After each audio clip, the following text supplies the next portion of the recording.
Diploma semester exam 2021 ECS English and communication skills first semester first year का जो question paper है 2021 में ये आया है UBTR से सारे पॉलिटेक्निक कॉलेजेस में। तो हम इसको सॉल्व करने जा रहे हैं। इसका सेक्शन ए देख रहे हैं हम। सेक्शन ए में आपको 10 क्वेश्चंस करने होते हैं। आपको टोटल 12 क्वेश्चंस मिलते हैं। हर एक क्वेश्चन 1 मार्क्स का होता है, 1 मार्क ईच। तो फर्स्ट जो है the parliament of world's religion was held at, इसका आप सीधा आंसर लिख लीजिए, शिकागो, CHICAGO, शिकागो इन 1893। जो विश्व धर्म सम्मेलन संसद हुई थी वो हुई थी शिकागो, अमेरिका में। अमेरिका का एक बहुत बड़ा शहर है शिकागो, वहाँ पे हुआ था और 1893 में हुआ था। जो चैप्टर है हमारे उसमें हिंदुज़म, स्वामी विवेकानंद द्वारा जो लिखा गया है, ये उसके बारे में, उससे संबंधित है। ये क्वेश्चन उससे संबंधित है। सेकंड जो है the author wishes to acquire the friendship of dash, इसका आंसर है द मैन इन ब्लैक। ये जो स्टोरी है ये भी द मैन इन ब्लैक है और इसके ऑथर जो हैं ओलिवर गोल्डस्मिथ हैं। ओलिवर गोल्डस्मिथ इसमें ऑथर हैं। ऑथर जो हैं वो फ्रेंडशिप प्राप्त करना चाहते हैं या करना चाहते हैं, वो करना चाहते हैं द मैन इन ब्लैक से। तो आपको आंसर यहाँ पे फिल इन द ब्लैंक्स में भरना है सेकंड में, the man in black. Third जो है the author of my struggle for an education, इसके जो ऑथर हैं वो हैं बुकर टी वॉशिंगटन। ऐसे जितने भी आपके चैप्टर्स हैं, आप सारे चैप्टर्स के नाम और उसके सारे ऑथर्स आप जरूर याद कर लीजिए। एग्जाम पेपर में इनमें से किसी का भी पूछा जा सकता है या ट्रू फॉल्स में भी कई बार आ जाते हैं, तो वो आप याद करे रखेंगे तो आपको बहुत फ़ायदा होगा। फोर्थ है education simply means a knowledge of letters, LETTERS, letters, LETTER, letter जो लिखते हैं हम वो लेटर समझ लीजिए आप, वाली स्पेलिंग। और जो लेटर का मतलब यहाँ पे होता है अल्फ़ाबेट्स, ABCD जो है, तो LETTERS है, लेटर्स है, नॉलेज ऑफ लेटर्स। एजुकेशन को सिंपली, इसका जो सिंपल ऑर्डिनरी मीनिंग है या सिंपल मीनिंग है वो है नॉलेज ऑफ लेटर्स, अक्षरों का ज्ञान होना। ये जो है एजुकेशन चैप्टर से लिया गया है, जो कि महात्मा गांधी द्वारा लिखा गया है। MK गांधी जिसके ऑथर कहे जा सकते हैं, आप जैसे लिखे आप उसको, मोहनदास करमचंद गांधी।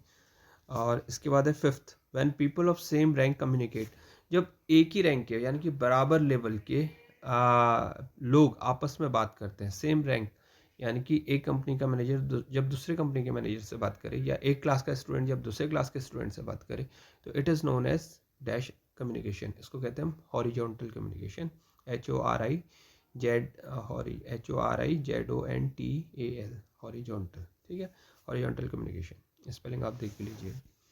और सिक्स्थ है noise is a kind of dash barrier of communication. Noise is a kind of physical barrier to the communication. वैसे टू दी होती चलिए, ऑफ द कम्युनिकेशन जो भी पूछा गया आप फिजिकल लिखिए, PHYSICAL, physical. Six fill in the blanks. तो मैंने आपके 6 के 6 बता दिए।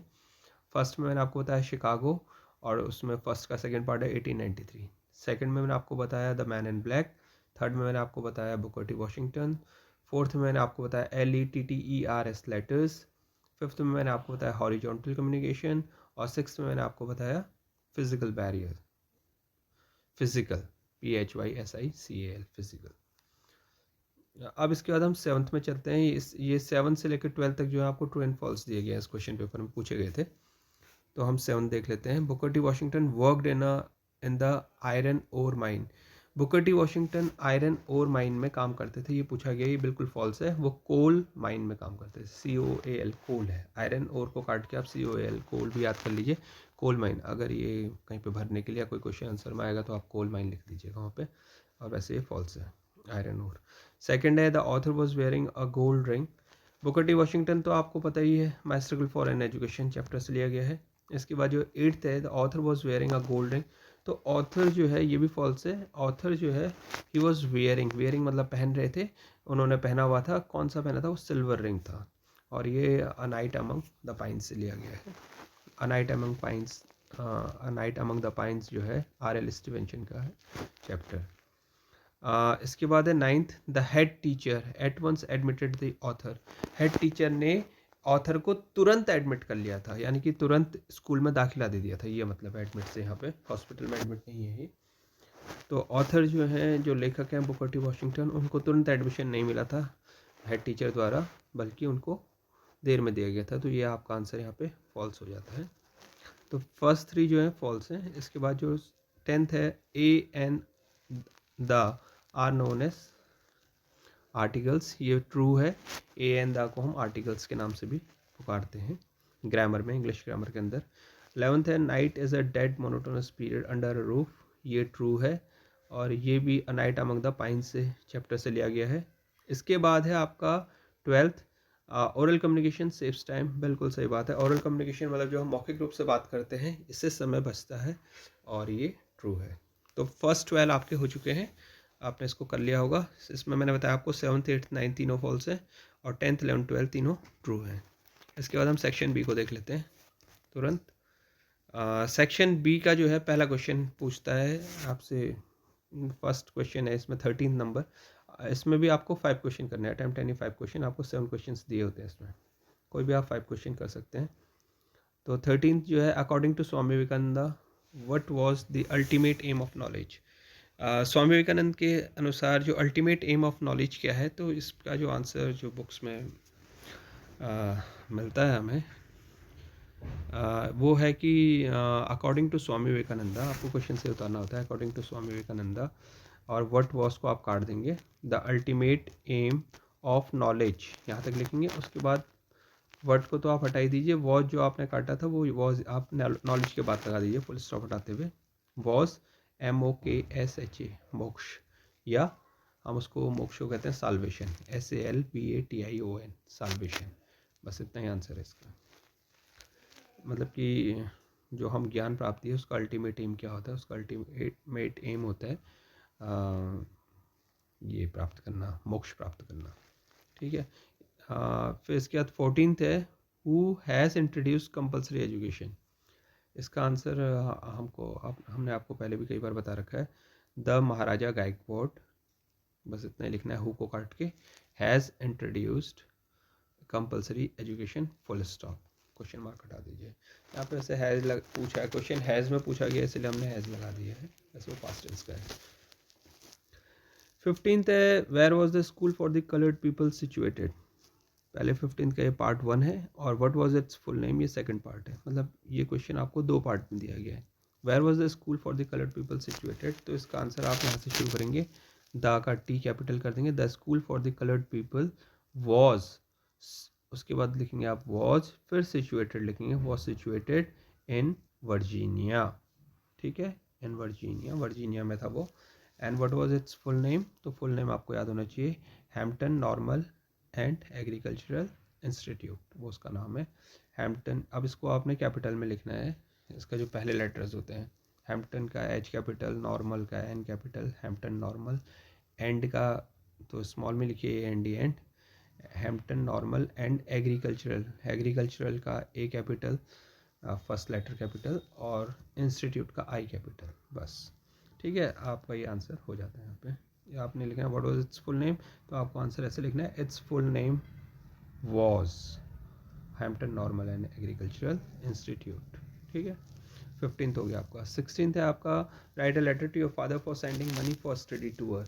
तो ये जो है, ये आपसे एक क्वेश्चन पूछा गया है, ये तो एक आपका जो है लेटर लिखने के लिए है, तो आपको लेटर में सबसे ऊपर अपना पहले अपना एड्रेस देना होता है कि आप कहाँ से लेटर लिख रहे हैं, फिर डेट डालते हैं आप, फिर लिखते हैं आप माय डियर फादर या डियर फादर जो आप लिखें, फिर कॉमा लगा के फिर आप नीचे सेकंड लाइन से शुरू करते हैं, नेक्स्ट लाइन से आप लिखेंगे कि दैट क्वेश्चन में जो दिया रहता है उसी में से लिखना चाहिए, बहुत ज़्यादा आपको आंसर लिखना, एक्स्ट्रा फालतू लिखने की ज़रूरत नहीं है।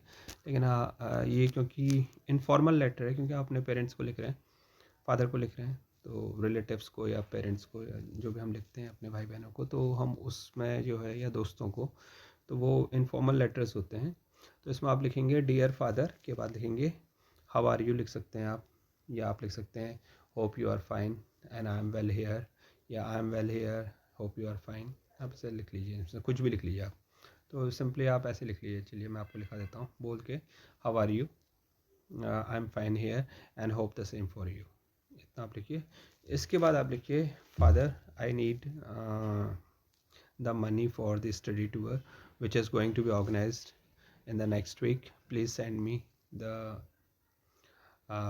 please send me rupees 1000 for the study tour in my bank account I shall be highly thank, हाँ बस हाँ यहाँ तक लिखिए आप, please send me 1000 rupees in my bank account and I want to join this study tour.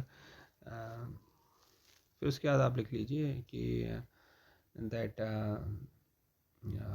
पे my regards to my mother and my brothers and sisters, जो भी आपके बड़े भाई बहन हैं उसके लिए आप लिखेंगे, उनको पे रिगार्ड्स कर सकते हैं। और अगर छोटे हैं तो आप लिख देंगे love to my younger brother और यंगर सिस्टर, ठीक है। तो इसके बाद इसमें थैंकिंग यू ऐसा कुछ नहीं लिखना होता है, इसमें आपको लिखना होता है योर लविंग सन आपका, या योर लवली सन या योर लविंग सन, जो भी आप लिखें, या your lovely daughter, your lovely loving daughter, और उसके बाद आप XYZ, दैट इज़ ओवर, इतना ही लिखना होता है। तो ये आपका लेटर हो गया। इसके बाद है कि कहते हैं 17th question, what is the nature of God. देखिए नेचर ऑफ गॉड के बारे में बात किया गया, ये हिंदुइज्म चैप्टर से लिया गया है। हिंदुइज्म चैप्टर में स्वामी विवेकानंद ने जो इस पर वो दिया है, तो according to Swami Vivekananda, the nature of God is that he is present everywhere. एक तो वो हर जगह है, he is present everywhere, and he is formless. God जो है फॉर्मलेस भी है। जब हम ही यूज़ कर रहे हैं गॉड के लिए तो ही का एच कैपिटल होगा, क्योंकि भगवान के लिए यूज़ हो रहा है इसलिए, ठीक है। Means God is present everywhere and he is formless.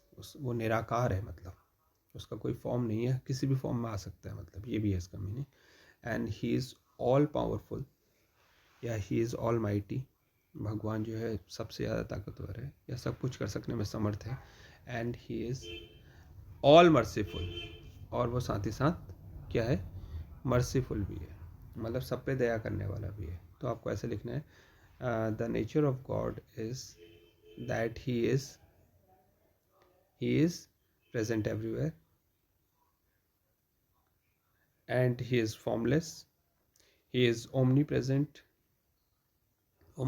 कह सकते हैं, आपकी सब जगह प्रेजेंट है वो, ही इज़ ओमनी प्रेजेंट, या ही इज़ ऑल माइटी, वो सबसे ताकतवर है। And he is all merciful, वो सब पे दया करने वाला भी है। तो this is the nature of God. इसके बाद आपको 18th नंबर है, what is the difference between downward communication and upward communication. ठीक है, डाउनवर्ड एंड अपवर्ड कम्युनिकेशन दोनों ही वर्टिकल कम्युनिकेशन के ही पार्ट हैं। आपको दो लाइनें खींचनी है, एक तरफ आपने डाउनवर्ड लिखना है, एक तरफ आपने अपवर्ड लिखना है। That downward communication flows from superior to subordinate and upward communication flows from subordinate to superior, ठीक है। डाउनवर्ड कम्युनिकेशन में जनरली हमें इंस्ट्रक्शंस मिलते हैं, so we find instructions in downward communication, and in upward communication we send our advice suggestions. हम अपने suggestions देते हैं कि ऐसा हो जाए तो अच्छा है, ये हो जाए तो दिस इज़ व्हाट। तो आपको यहाँ पे 2-3 डिफरेंस आपको लिखने पड़ेंगे डाउनवर्ड एंड अपवर्ड कम्युनिकेशन में। इसके बाद आपका 19th आता है fill in the blanks. Fill in the blanks में आप देखेंगे antonym of optional is. Antonym का मतलब है अपोजिट।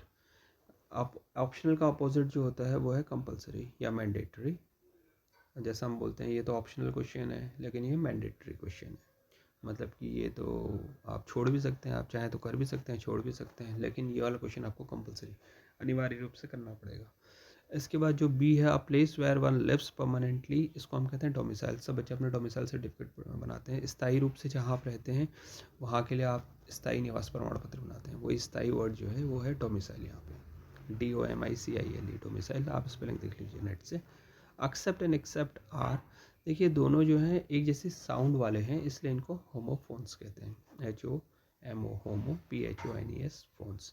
तो यहाँ तक हमें सेक्शन ए और सेक्शन बी जो है इसमें था, ये मैंने आपको बोल के बता दिया क्योंकि रिटर्न में तो नहीं हो पाएगा, और आप इसी में आंसर मैंने आपको बता भी दिए हैं। आप कोशिश कर लीजिए, हिसाब से तैयार कर लीजिए इसको, and thank you so much.